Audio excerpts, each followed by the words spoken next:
আমি আজকে তোমাদের সাথে শেয়ার করব সবার প্রিয় দই ইলিশ। তাহলে চলো দই ইলিশ কীভাবে রান্না করি দেখে নিই।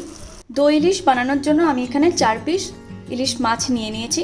এবার মাছটাকে ভালো করে ম্যারিনেট করব নুন আর হলুদ দিয়ে। প্রথমে মাছে আমি হলুদ দিয়ে দিচ্ছি, এরপর দিচ্ছি নুন। ভালো করে মাছগুলোকে নুন হলুদ দিয়ে মেখে নেব। আমি ভালো করে মাছের মধ্যে নুন আর হলুদ দিয়ে মেখে নিয়েছি। যেহেতু আমি দই ইলিশ বানাবো তো সর্ষের ব্যবহার হয়ে থাকে, তবে খুবই কম। আমি এখানে ছোটো চামচের 1 চামচ করে কালো সর্ষে আর সাদা সর্ষে নিয়েছি। 15 মিনিট আগে আমি ভিজিয়ে রেখেছিলাম, যাতে করে যদি সর্ষের মধ্যে কোনো নোংরা থাকে তাহলে সেটা বেরিয়ে যায়, আর অনেক সময় তেতো থাকারও চান্স থাকে, সেটা থাকে না। তো আমি এর মধ্যে এখন অ্যাড করব 3টে কাঁচা লঙ্কা। এই 3টে কাঁচা লঙ্কা আর সর্ষে ভালো করে একটা স্মুথ পেস্ট বানিয়ে নেব।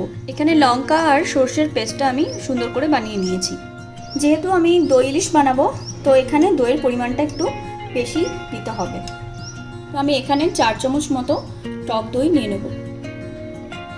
এবারে আমি দইটাকে ভালো করে ফেটিয়ে নেব।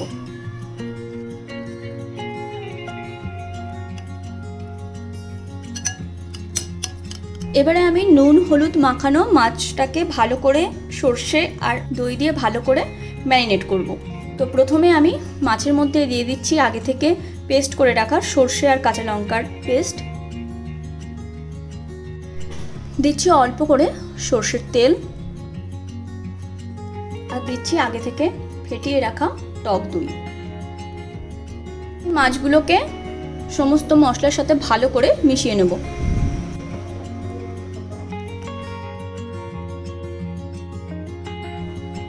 আরও একটু নুন আমি অ্যাড করছি।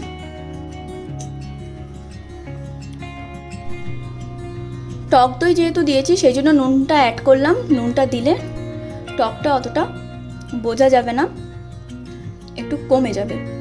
তো সর্ষে দই সমস্ত কিছু একসাথে ব্যালেন্স হয়ে যাবে, এই কারণে আমি নুনটা পরে আর একটু অ্যাড করলাম।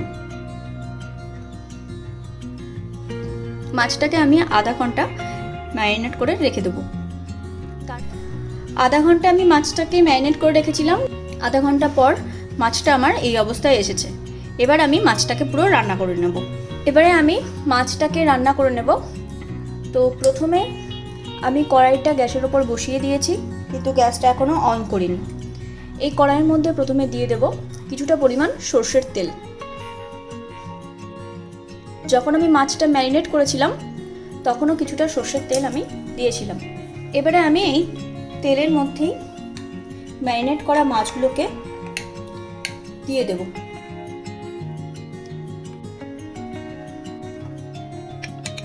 এবারে ওপর থেকে সুন্দর করে সমস্ত গ্রেভিটাও দিয়ে দেব।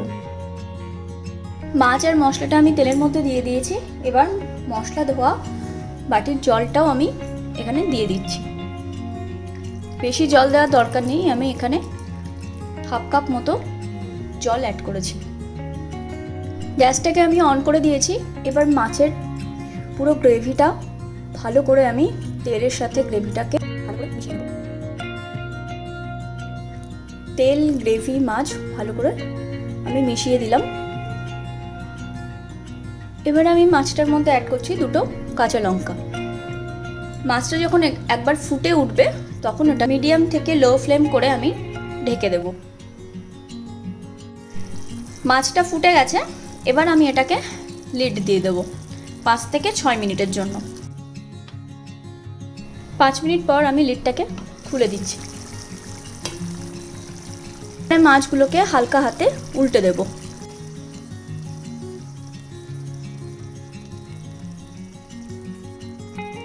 এক পিঠ প্রায় হয়ে গেছে, আমি মাছগুলোকে উল্টে দিলাম। এবার মাছের উল্টো পিঠটাকে একটু রান্না হতে দিতে হবে। আর মাছের গ্রেভির রঙটা খুব সুন্দর এসছে। আমি আরও একবার 5 থেকে 6 মিনিটের জন্য লিডটা দিয়ে দিচ্ছি।